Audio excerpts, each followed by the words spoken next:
konting sika pa, kung ano man yung buhay na pangarap mo, basta lagi lang diretso yung pananaw mo at huwag ka magpapa-apekto sa sasabihin ng mga nasa paligid mo. Kasi kahit anong gawin mo, meron at merong masasabi. Bumaba ka sa buhay, sasabihin nila naging pabaya ka. Umangat ka sa buhay, sasabihin nila naging mayabang ka. Walang lusot, meron at merong masasabi ang mga tao sa atin. Kaya kung ano yung gusto nating gawin, hanggat alam natin hindi masama yun, gawin natin ang gawin. Alam nyo, mga tao, walang pakialam yan sa proseso kung paano nyo ginawa, paano nyo tinrabaho.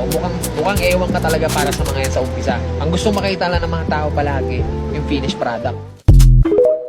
Yan ang gusto kong maintindihan ninyo, guys, no? Na kung bakit kami paulit-ulit sa social media na hindi totoo na nasa abroad ng pera. Tignan nyo na, no? This is one great example of doon sa mindset ng maraming Pilipino na nasa abroad ang sikreto ng pag-asenso. Yes, po pwede kang kumita ng mas malaki sa abroad. Kaso nga lang, can you afford na mawawalan ka ng oras sa mga anak mo? Mawawalan ka ng oras sa mga mahal mo sa buhay dahil lang sa konting pera. Marami kasi na mga tao, especially sa mga magulang na nakikinig at nanonood ngayon, na ang pangarap nila sa mga anak nila mag-abroad. Marami namang OFW na kung sila yung tatanungin natin, akala nyo lang masaya kami dito. Pero sa totoo lang, durog ang puso namin. Hirap ang katawan namin. And doon papasok yung tinatawag natin na kung may option sa buhay, you choose to become an entrepreneur. Kasi that's the only way for you to become successful